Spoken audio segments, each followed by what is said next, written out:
One of the biggest misconceptions in the industry is, you're always told to be consistent in everything you do. So consistent branding, consistent marketing, consistent content, consistent sales, everything's consistent. But then the misconception is consistency means the same, and it doesn't. So I think if you can just aim initially to make sure that everything in the back end of your business, like you said, past the paywall, when people are actually in the business, if you can aim to just make them feel as comfortable as possible in resources that you give them and the amount of, I guess, effort and the amount of touch points that you give them during the onboarding process, and that'll make them feel safe. I remember that your target audience is also your client base, because they've all got the same problems. That's the reason why they're your target audience. So if you can build as much of that into a members area as possible, then there's no reason why they won't go to the members area, because they have to get one of those 7-8 things. When you're a coach now and you're trying to be consistent and you're trying to wonder how I'm going to create so much content when I've only got 2 hours a week, that's how you do it. So Callum, I was excited for this show because one, it's a little bit different to a lot of the fitness stuff I always, have. And you were the guy that's helped build how my brand looks essentially for the last year. I'm wearing the logo now and the t-shirt. Some of the carousels you made, it made my life so much easier.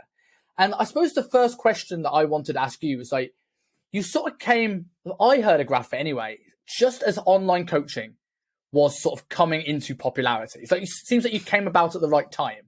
So how did you guys start? And did you see where the industry was going, or was it just right time, right place? That's a good question. I think when Graphfit first started, it was all about personal trainers and gym owners, mainly, because that's basically Graphfit started from a friend that started a gym, independent gym, and that's how I helped him. And then that's kind of how the whole gym fitness thing came around. But like what you mentioned there about the time when you heard about us, it was sort of the lockdown online boom, probably. So we've been going for about 3 years now. And like I said, a lot of personal trainers and gym owners we worked with before that. But then obviously once lockdown and things came, there was this realization for a lot of personal trainers that all of a sudden I can't use my personality as easily because I'm not on the gym floor and I'm not in people's faces having these conversations and showing who I really am to then get people to buy from me, essentially. So that's probably the reason why you heard from us at that point, because a lot of people were looking for ways to basically emulate what they were doing on the gym floor, but doing it online because they weren't allowed in the gyms anymore. So that's where obviously branding came into place. That's where different sort of channels and mediums of getting content out there and getting personality out there and getting education out there came into play. And that's where we sort of really picked up our game. I think that's where people really started looking for us rather than us looking for them. So I think that was a big turning point for us. When it comes to like, what is your background behind this? I'm assuming fitness isn't the only thing you've ever created brands for. No, so I honestly don't have a fitness background at all, really. I've never really been a gym goer. I'm still not a gym goer. We've got a gym in the office and I'm still not a gym goer. Like, I'm really the other side of the spectrum. But for me, it was always sport. I always played sports. I always played rugby. So I was always sort of, I guess, involved in some way. But my background was in corporate design and marketing. So we worked for a lot of sort of like big makeup brands, law firms, that type of thing. And there was also another side of the business, this is going back to sort of when I left school. There was also another side of the business that did SMEs. So there was a lot of small sort of one-man bands, and sort of got to understand how you approach different people in different scenarios, different situations, and sell to people in different ways, but also how the sort of, I guess, the realization of how the services of an agency are all the same, regardless of which agency it is. They're just applied in different ways because the end client needs to use them in different ways, or one thing's more important than another thing, rather than one size fits all. And that's sort of how I started. And then back then there was one person for everything in an agency. It wasn't these multi-skilled freaks that are coming, like these creatives that are appearing now who can edit videos and build websites and build brands. That wasn't really a thing. So there was a web designer, a web developer, a graphic designer, a video editor, a marketer, a digital marketer. There was a person for everything. So I got a feel of all of that. And for me, I was young. I just basically wanted to bring some money home to pay keep and stuff like that. And I thought, the people that's going to earn the most money in this business are the people that can do everything or as much as possible to a highest possible standard. And that's the route that I started on. So that's sort of how my journey started. And then the fitness, how applying the services and the knowledge that I built over time to fitness was literally 3 years ago at that point. Probably going back about 5 years ago when the friend's gym first started.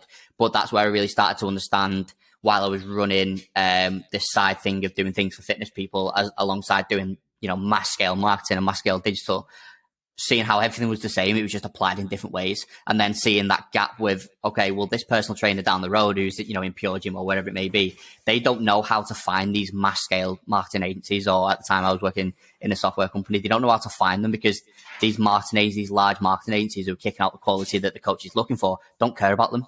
They're not looking for these one-man band personal trainers. So that's kind of where all these questions started popping up, and I was thinking there's got to be something there. And at the time, there was not a fitness graphic designer wasn't a thing. There wasn't somebody doing that. There was a freelance graphic designer that was working on your website, and then the day after working on the joiners down the road. And so that confusion, that grey area in between of understanding what the coach needed wasn't there. So that's where I sort of seen that opportunity and jumped on board with that then, and just decided to niche down just for fitness brands. I think when you ever hear a backstory like this, where someone comes in and finds a true niche, there's an element of a moment where there's a lot of balls to take a leap in something. So you could have looked at these marketing agencies, did not care about the fitness professionals. And you were saying there was nobody working with these one-man bands. And that could either mean, and obviously it has meant, that there's an incredible space for someone like you to jump in and take it. Or you could have looked at that and gone, well, obviously no one gives a shit and no one can afford it, and what's the point? What is it that you think that made you confident enough to go, no, there's money in this? I think I was used to working with brands and business owners that really didn't have a clue. So the way we would get clients before all of this was, you are a joiner, you are a baker, you are whatever you may be, and you literally have no clue how to market your business or how to build a brand. And so we were coming from a different lens. So we were seeing everything through a different lens. But when I started sort of being more around personal trainers and gym owners, you start realizing how there's so many natural marketers out there. And because they were naturally a little bit younger, they were naturally a little bit more driven because they were young, self-employed personal trainers who wanted to make something for themselves. That combination of all the skills that I've got at the time and all the knowledge that I've got to take you to market, but also the drive that you've got and the vision you've got for your own brand that these small businesses never had that I'm used to working with, just took it up a level. It just enabled us to go.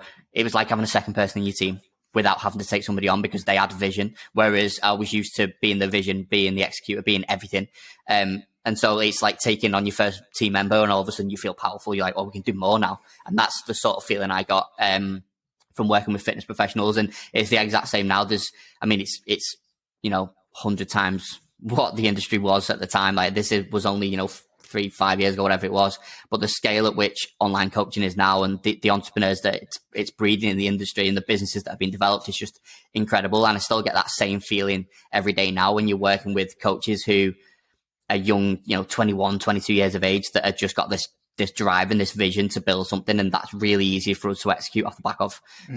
So I feel like that's a bit of a superpower, really. When it comes to sort of like the fitness industry sort of brands compared to the guys you used to work for prior to starting Graphfit, like, is there huge differences in terms of what makes a good brand for a fitness professional compared to other industries? Or is there lessons and skills that you can take across the board? Not in the actual creation or creative process. No, I don't feel like there is any difference. It comes back to, again, what I've just mentioned then about the brand owner or the client in our case, understanding the audience and how that brand needs to make them feel. So the actual creation process from a design perspective is the exact same. It's taking what you know as a designer and your creativity and your skill level, taking what the industry or the business does, finding out more about the audience that is ultimately the person that's going to respond to it in the end, and blending all that together to create a symbol as something that represents all three of those things. And that's the same no matter what brand you're building. But the difference is when you're working with outside the fitness industry with small businesses, not all, like I'm not going to pigeonhole all of the brands, but a lot of brands I used to work with years ago, is that lack of understanding of who the audience actually is.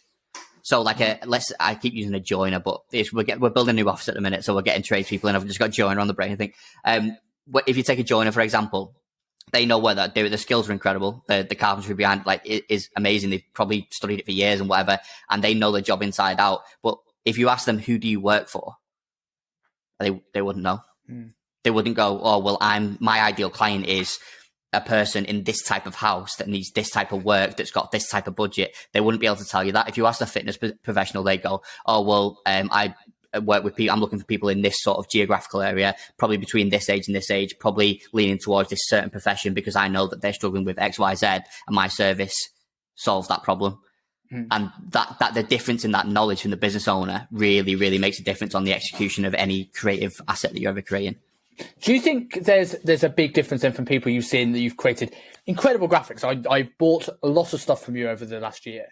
That people who have knowledge or natural marketing skill tend to be able to make lemonade, let's say, out of what you create, as opposed to some people who got this great looking Instagram account, but it doesn't translate into any uptake in sales because the knowledge behind that personal trainer isn't there.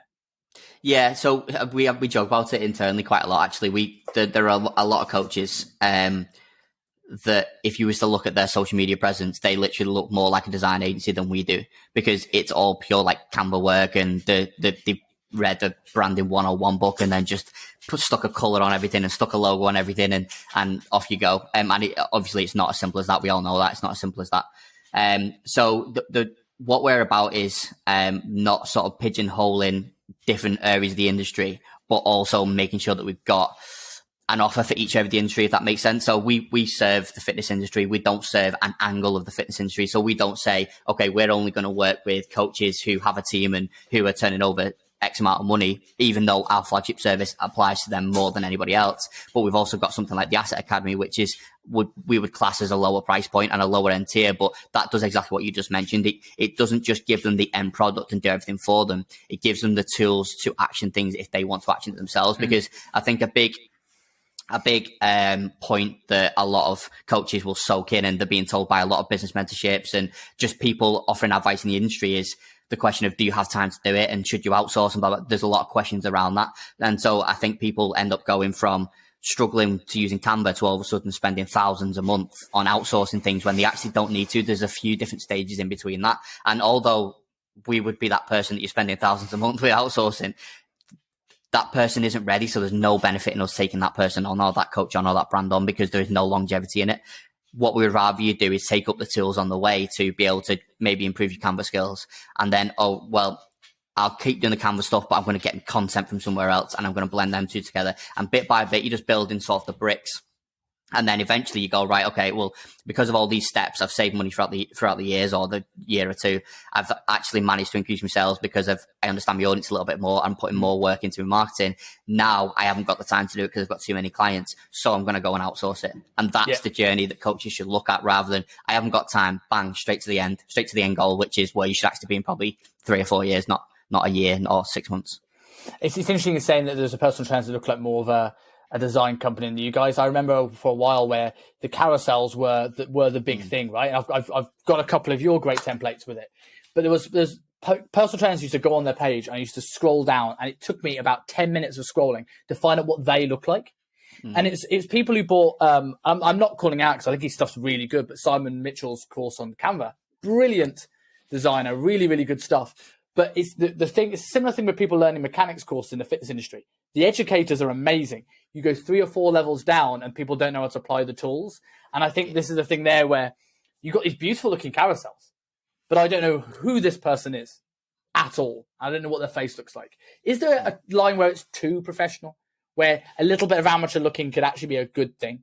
Yeah, I think a blend of everything, and it comes back to branding as well. So one of the biggest misconceptions in the industry is, you're always told to be consistent in everything you do. So consistent branding, consistent marketing, consistent content, consistent sales, everything is consistent. But then the misconception is consistency means the same, and it doesn't.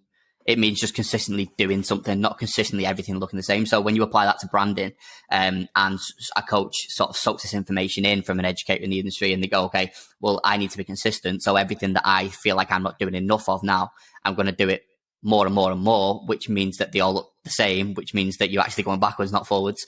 So it's just more about finding out what the blend of your marketing mix is. So it's, a video showing you speaking to a client. It's a client win.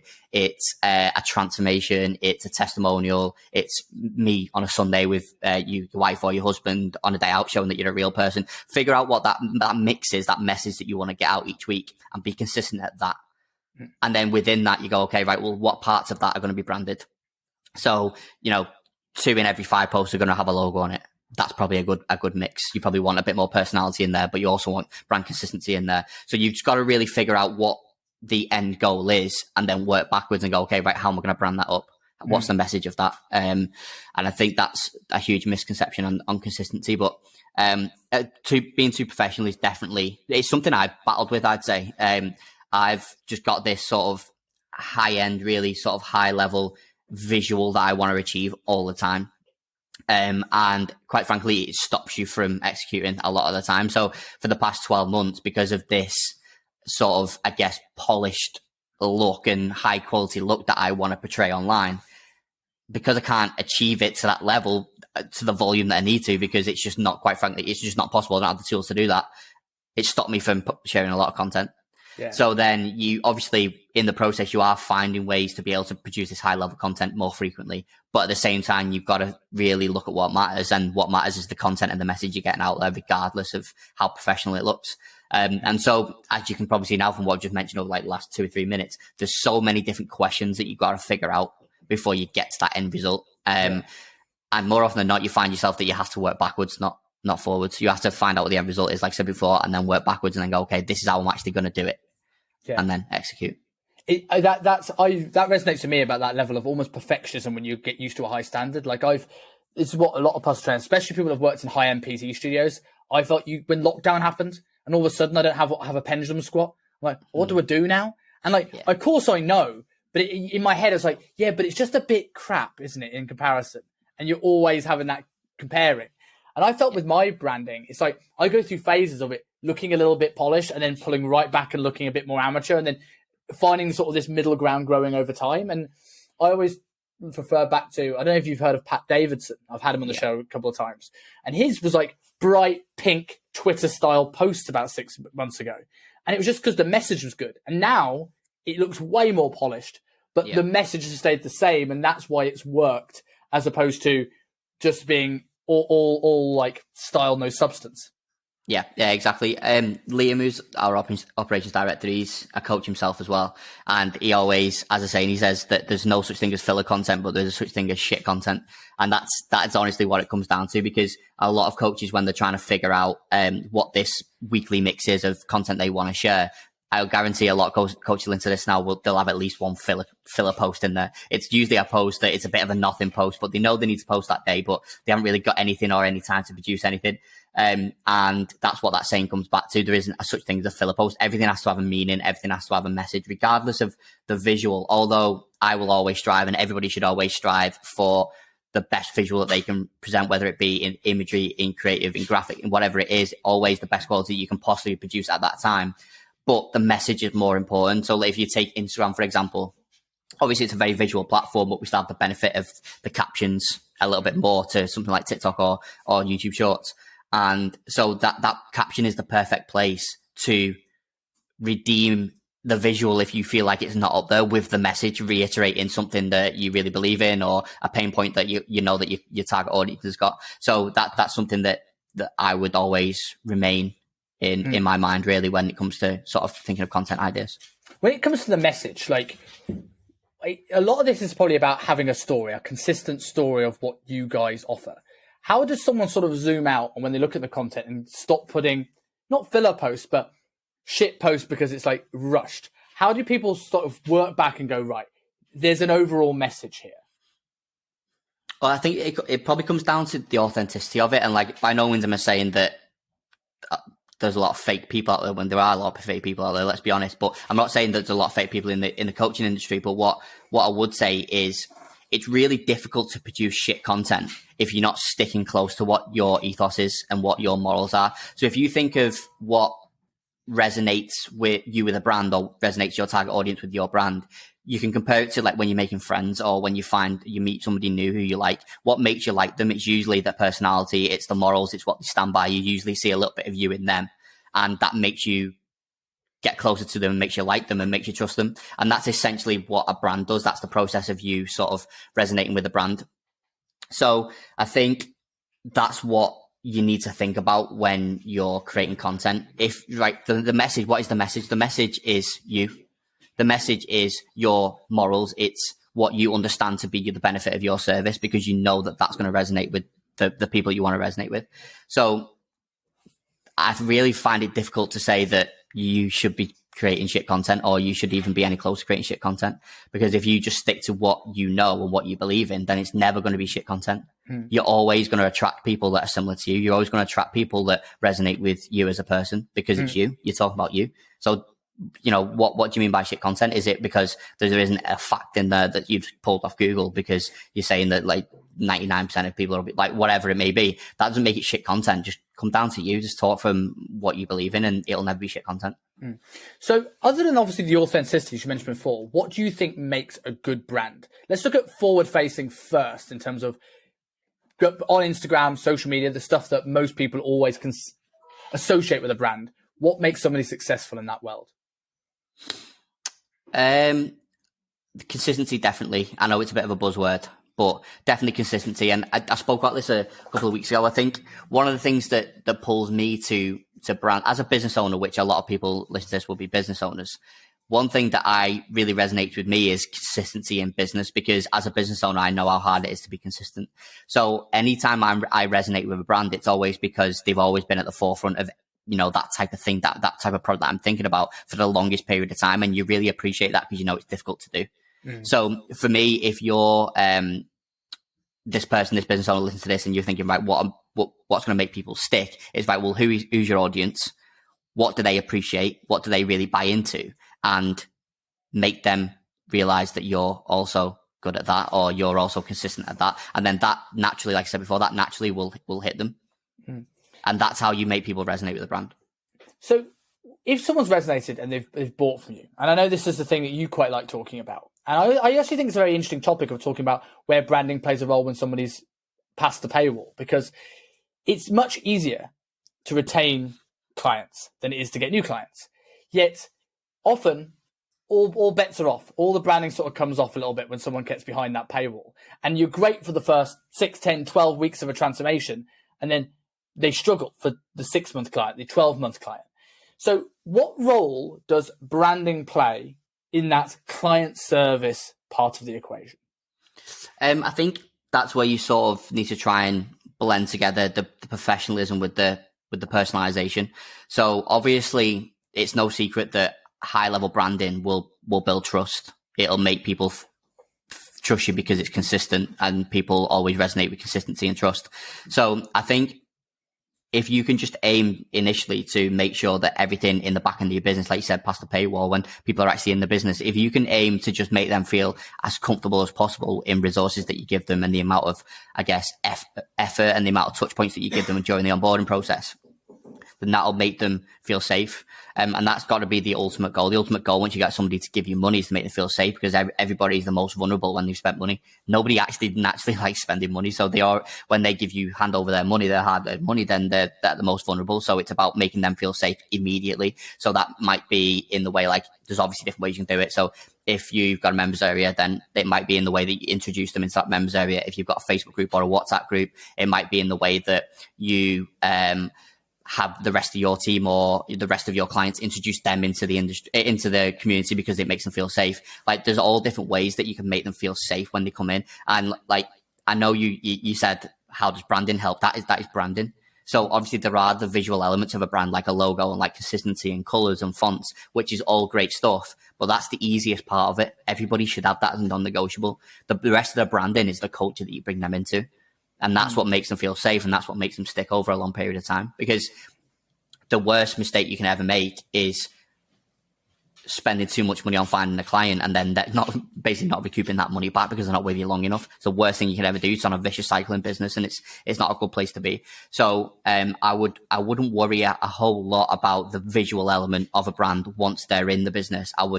I would think about what else the brand consists of other than the visual. It's the community. It's the way you talk. Again, it's your morals. It's your ethos. It's how they're receptive into the brand. And of course, within that, like, you're not going to disregard the branding element of it. Everything that you give them, every resource pack, every call, every piece of content you get, everything that you give them is consistent with what they was used to when they decided to make the call to give you money, just to create that consistency. Do you think, like, with regards to this, like, you see people with the, like, fancy looking studios? I'm throwing one of your clients out. JK is a great looking studio. He does all these videos in. We've got Miriam, who has like the LED boards, and they look wicked. But I sometimes think, like, is there, like we're saying, is there too professional on the front end of business? Is there an element where actually being a bit more rough and ready when someone's come through the paywall actually is like a peek behind the curtain, which makes people feel like they're being nosy, like they're now in an exclusive club? Yeah, I think that's where, if you're a personal trainer, listen to this versus an online coach, I think that's where really you have a leg up still naturally, because it's really hard if you're working on the gym floor and you're sharing content of training a client or training yourself in the gym. It's really hard to portray this polished thing, with the logo and the branding and all that stuff. So you naturally get a leg up on showing the real life environment. So yeah, I think there is definitely, like, I have the logo there and whatever, but I've got a jumper on, like I've not got a suit on, you know what I mean? Like, there's always a blend of the two. But one thing I would say on that, which is a different perspective, is think about how that person makes you feel. So let's say you've got a person in your mind that you would class as always looking polished. Then you've got another person that always looks polished, but this person's a bit of a dickhead and he's got an ego and you don't really like him, and he always talks about money and he always talks about fame and all this stuff. And you've got the same person that looks just as polished, but you can resonate with because he talks about real life solutions and real life problems, and he talks about his family and he talks about how he can help you and he always got a solution for your problem. You're probably not going to feel too harshly around how polished he looks, but you are with this person because you think he's a dickhead. Yeah. So I would focus on not so much on how polished you are, but how you allow them to perceive it as a person and how you come across as a person, because that will change their perspective on that. With some of the things you mentioned, sort of like keeping people long term in the business and the hard bits of branding, like, you deal with probably a lot of coaches who are getting, whether it's assets, whether it's editing, whether it's video software, whatever it is they ask you guys to do, membership sites, that is there to keep that life cycle of a client a little bit longer. So from getting this, you probably have a bigger database than most coaches have of what actually works for retention. What are the things that you've seen that helps people keep their clients longer?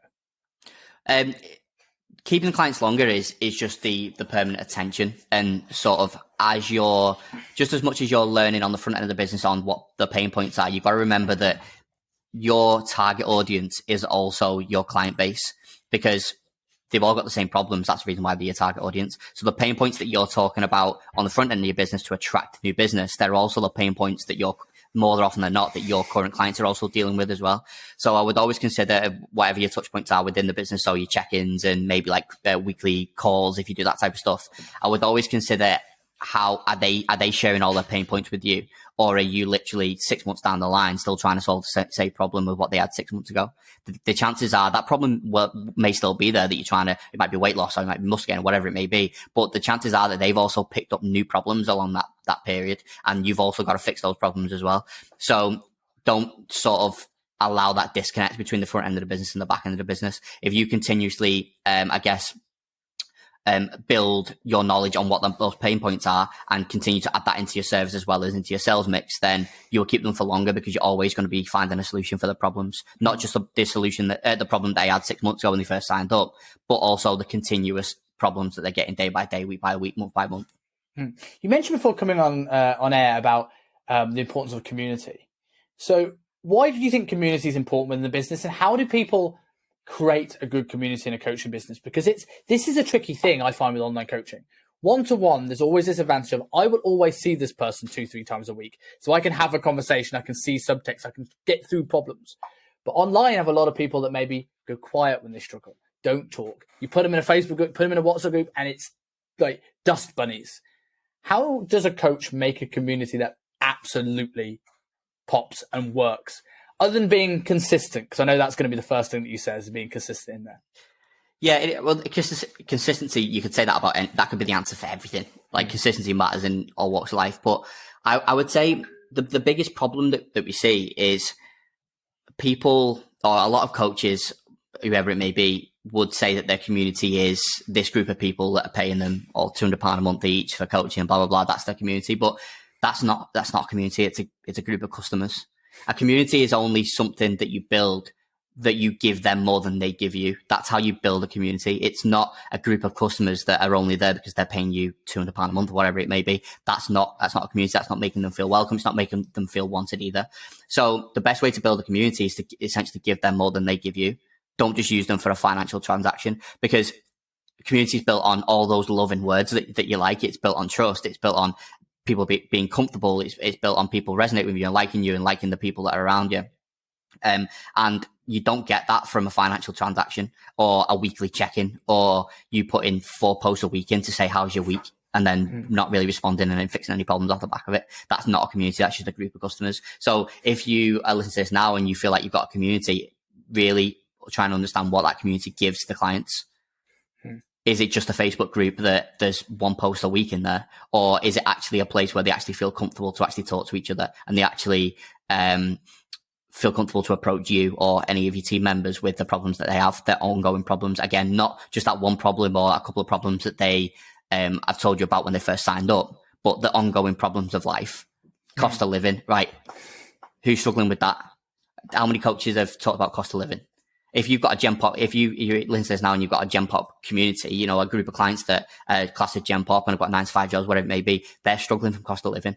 That's probably on their mind right now. It might not have been on their mind when you first signed them up, but it's on their mind now, and they'll be struggling with it, and it's probably affecting their lifestyle, which then affects the results that they get, which then affects your social proof for sales in the future.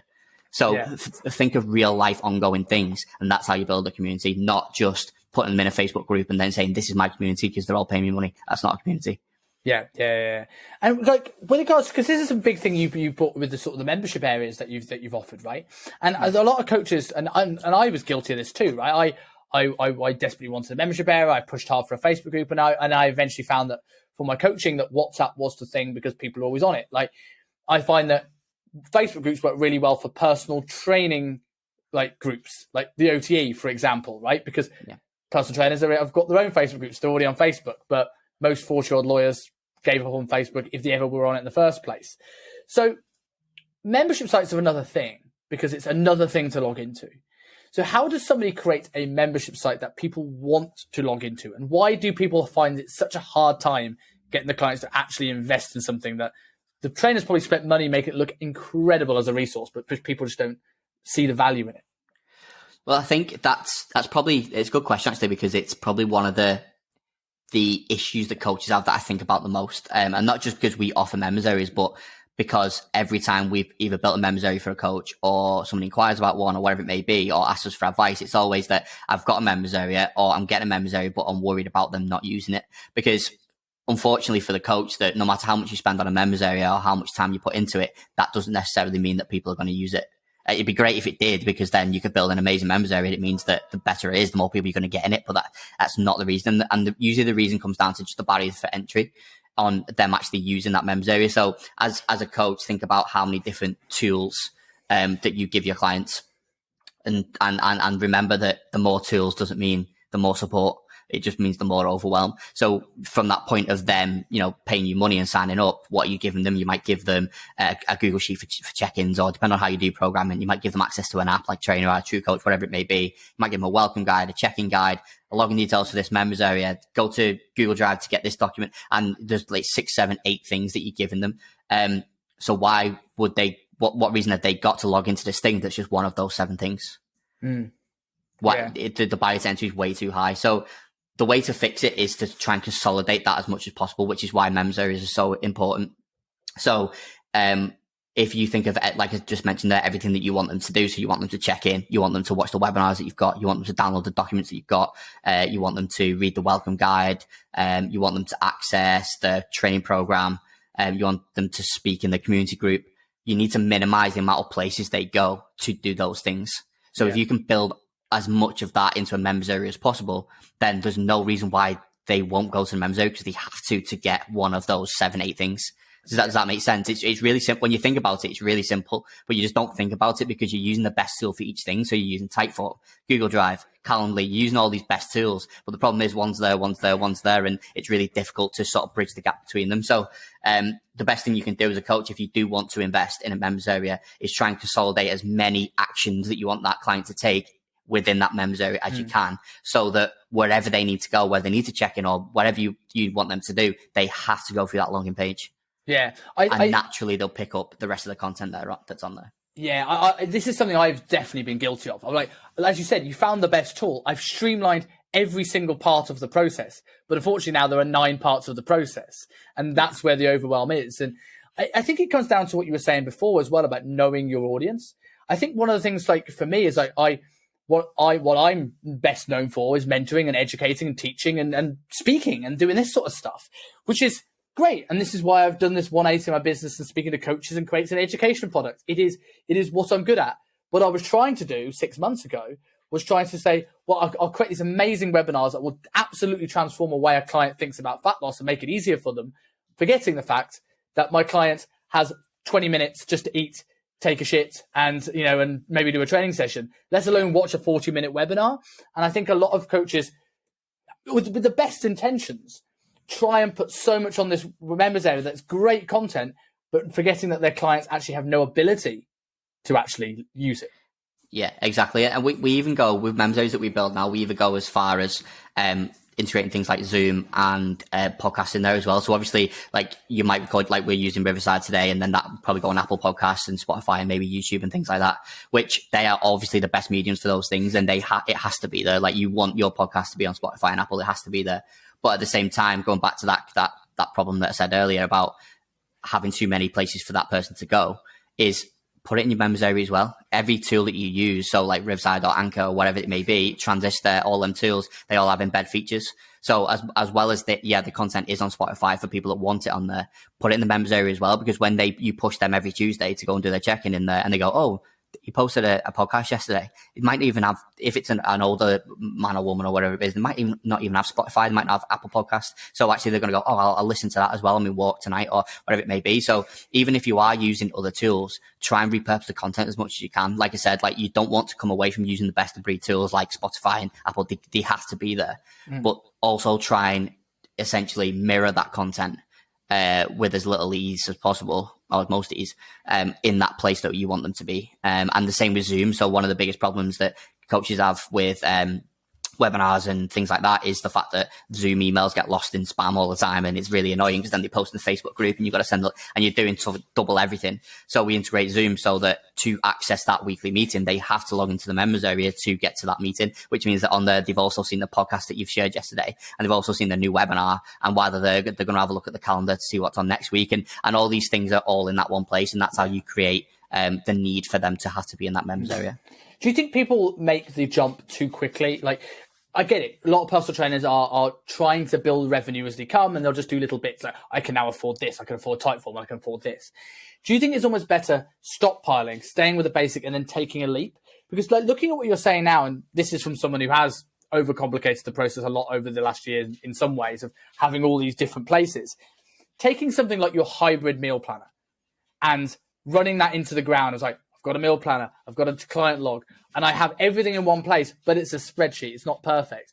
Is it better to stay there longer and then go to a membership site? So you're going from all in one place to all in one place? Or do you think there's benefit in, yes, and now we'll add Typeform, but now we'll go to Trainerize, and now we'll go to this. And then all of a sudden you think it's getting better, but is it actually becoming more overwhelming? Yeah, well, I think it comes back to what makes you believe it's better. Is it better because you're now using a premium tool and it's costing you money, so it has to be better? Or it's better because everybody else has started using Typeform and I was using Google Forms and now I'm going to change to Typeform because everyone else is using it? Is it easy for you or is it easy for your client? Because if it's easier for you, that doesn't fix any problems for your clients. That doesn't mean that because you started paying 20 quid a month for Calendly, that all of a sudden it's going to make it easier for them to put calls in. It doesn't necessarily mean that. In some cases it will, but it doesn't necessarily mean that. So if you want it to stick with your clients, then make sure it's easy for the client, not just easy for you. Don't get me wrong. I don't want any business owner to think, right, well, as long as this is easy for the client, it's going to be a pain in the ass for me, but as long as it's easy for the client, then I'll do it. You know, there is an in between. But when it comes to taking on new tools, just consider how easy it is for the client. So something a lot more advanced doesn't necessarily mean that it's going to benefit the client the same amount. It might make it more complicated. Who's your client? A Gen Pop client, let's say a stereotype of a 38-year-old lady, mother of two, who's struggling with fat loss. Does she really want to spend a night on Google Sheets? Probably not. Can you give her a better way? yeah, like, so do it. And so, like, don't get me wrong, there's different times in business growth where you've got to consider, right, what suits the masses rather than, the minority. Don't have 5 different check-in processes for 5 different types of clients. But at the same time, just really consider who your client is and what tools they're going to be more receptive to. Yeah, I think I'll add to that as well. Something I've started to learn recently is look at the client's behavior rather than potential. I found this with an app I use at the moment, and like it could be super simple. And if you block in a bit of time just to do your food tracking and everything else, like once in the evening, it could be like makes my fitness pal look so cumbersome. It's like 10 seconds. But the fact is, if every client doesn't book that time in and still does it on the go in the most inefficient way possible, even though you can scream to the hills that you're making this harder for yourself, you've almost got to take the hint and go, what is it about this software that I'm using that makes this difficult and not intuitive for someone to do the obvious thing to me as the coach? Yeah, exactly. And that's, again, it's that disconnect. And going back to your question earlier about once to get through that paywall, so you give them this fantastic tool. The chances are, if you really, really love this tool that you use and whatever it may be, you're probably going to talk about how great the tool is more than you're actually going to talk about how they use the tool. So that's another, area where once they get past that paywall, like you mentioned, and they've got this amazing tool to use, show them how to use it, record a quick video, make it easily accessible, put it in your Facebook group, say, I know that this is a really great tool because of X, Y, Z, but I understand that it might not be as easy for you to see immediately. So this is exactly what you need to do. And again, that immediate support is what makes people latch on to a long-term benefit of, whatever the services that you're offering. So to go into some closing questions, I know you've got a call coming up soon, and go a little bit back onto the surface layer. You said that everyone talks to you about color schemes, and I'm assuming that's a very surface level question in itself. But I want to dig a little bit deeper into this, because a lot of people talk about color schemes evoking certain emotions, like certain colors give a certain message to your brand. Having worked in this industry for so long, is that a true statement? And if so, what kind of things should people be looking at doing, or does it not matter? Yeah, so it definitely does. I won't go as far as saying that it's bullshit. Like, how colours make you feel isn't true, because it is. Like, it's fact. There's science behind it. It does. Colours do make you feel different ways, but I don't really buy into it too much as a designer or as a brand developer, because I feel like in this day and age, there's so much more to how a brand makes somebody feel outside of color scheme that quite simply outweighs a lot of other visual elements. I think maybe going back 10, 15, 20 years, when there was less to a brand and a brand was something that you knew as a household thing, then that pure visual element will make you feel a certain type of way. That color will make you feel a certain type of way. And there is still an element of that, but there is so much more to the visual of a brand that sort of combines to give you a feeling. So it could be, again, going back to the simple things of you as a person, how you talk, what you talk about. Like, if you have 2 people that have a red logo, like red is known to make people angry, like that's what people say, or make you feel a certain type of way like that.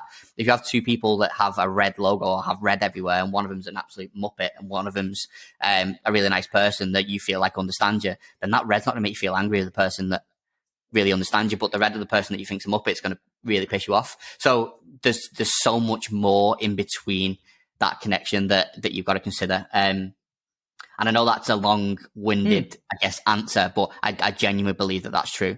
And so when we get coaches that come into us to build their brand or build the logo, whatever it may be, we just ensure that they don't focus on that too much. Although it is a large part, because you've got to consider what areas of the rest of the brand that color comes into. So if it's a really overpowering color, for example, it may work in the logo, but once you're creating social content and resources and everything else in the back end of the business, then it might be a little bit too overpowering. So there's a wider scale problem you've got to solve. And when it comes to fitness professionals, is there a benefit of people being more of a personal brand rather than a business brand? Because I think there's a lot of things where some people can look too much like a big conglomerate before they actually start, where people buy people, probably, I would think, in the fitness industry. Yeah, I'd say it depends what your medium to longer term goal is.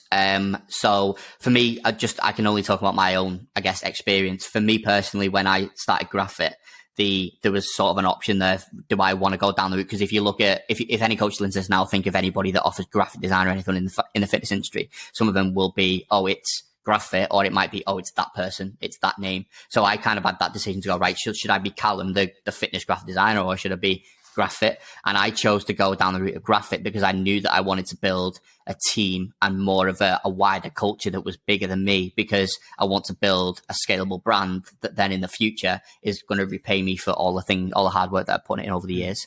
And that doesn't mean that can't happen with a personal brand, but it's much harder to do because you can scale a personal brand to millions, billions. People do it in the world all the time. There's £1 billion brands that is just down to a person, but unfortunately, it's not worth anything to anyone, because unless you're there, there isn't a brand there. So, and don't get me wrong, there's a lot more complexity to it, but like looking at the simples, then that's the way it works. So for me, I would look at what you want to do in the future. Do you want to build, a company? Do you want to build something that's bigger than you, or do you want to build a nice sort of comfortable living around you and your values, and you're not really looking to build a team of 5-10 coaches, whatever it may be? And then that would very much dictate what option I would go down.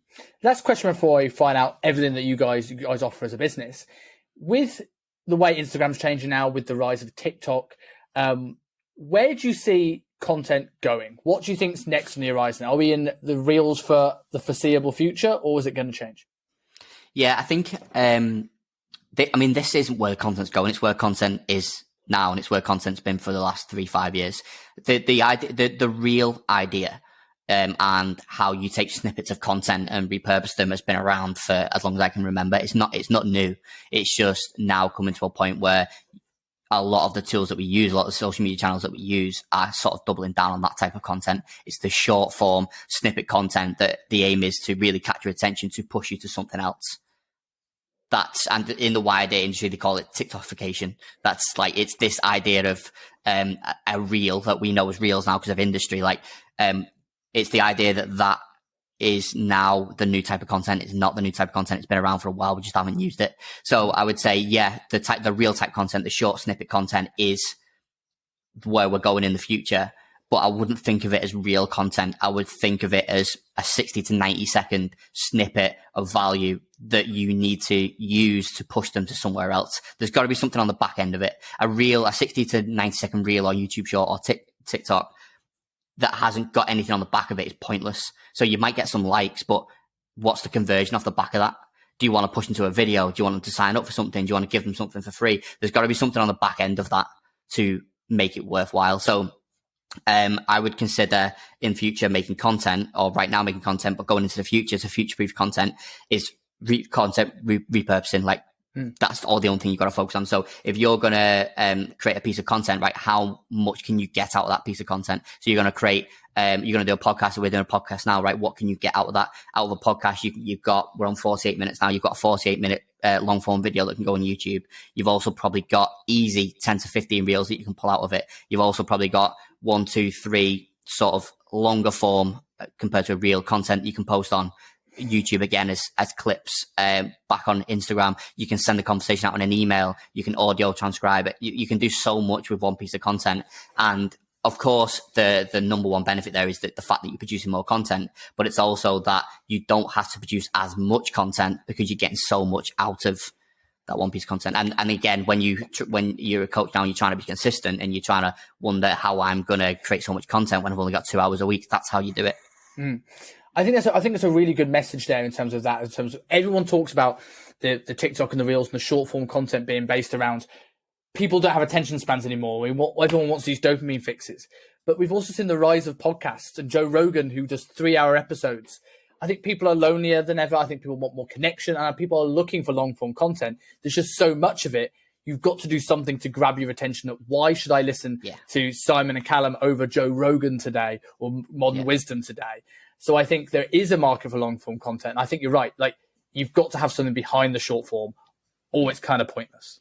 Yeah. I mean, like, so you look at, we're on 50 minutes now. So if let's say you post this podcast on YouTube, realistically, is somebody going to look at a 50-minute video of me and you talking and going to go, oh, I can't wait to watch that? Some people might, if they resonate with you in a certain way for whatever reason, they might, or you're a customer, whatever, but there's got to be something that pulls them to that. So the thing that makes them watch that over something else is the fact that they also follow you on Instagram, TikTok, and YouTube, whatever it may be, and they've just seen a 30-second snippet where you've just said something that either they don't agree with or they do agree with, or something that's just solved a problem that they've got currently. That's what's then going to push them to watch the 50-minute video.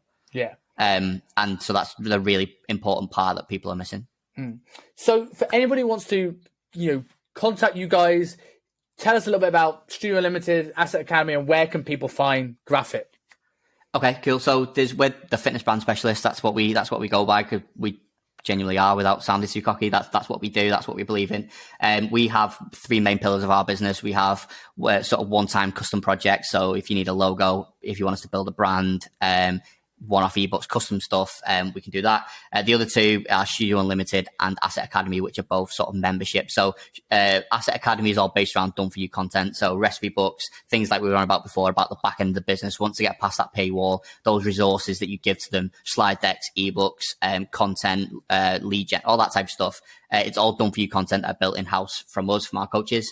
And then we have Studio Unlimited, which is, I guess, our flagship service, which is basically every single thing that we offer. So members areas, website design, video editing, graphics, all that stuff wrapped into one flat monthly fee, which is aimed at those coaches out there that are really on a scaling phase, and they've got a team probably, and they're really pushing their time with the amount of clients they've got, and they really just don't have the time to create content or edit the reels or edit the podcasts, and they need somebody to be there at all times. That's essentially what Studio Unlimited is. So that's how we split our services down. And like, it goes back to what I said to you before about, we do niche down to the industry, but we also have an offering no matter what type of coach you are, because we believe that's what you need at that time. And it might change, but that's what you need at that time. And then when you need something else, when you move on in your business, then we probably got something else for that as well. Yeah. And I can certainly vouch for that, right? You sorted me out with the initial brand, the logo, the color scheme and everything. And then from there, I've just gotten bits and bobs as I've needed them and grown. And I certainly will sort of look at further work in the future, because it's never disappointed. So thank you very much, man. I've generally enjoyed this. It's been a bit different, and I appreciate you coming on. Appreciate it. Cheers for your time.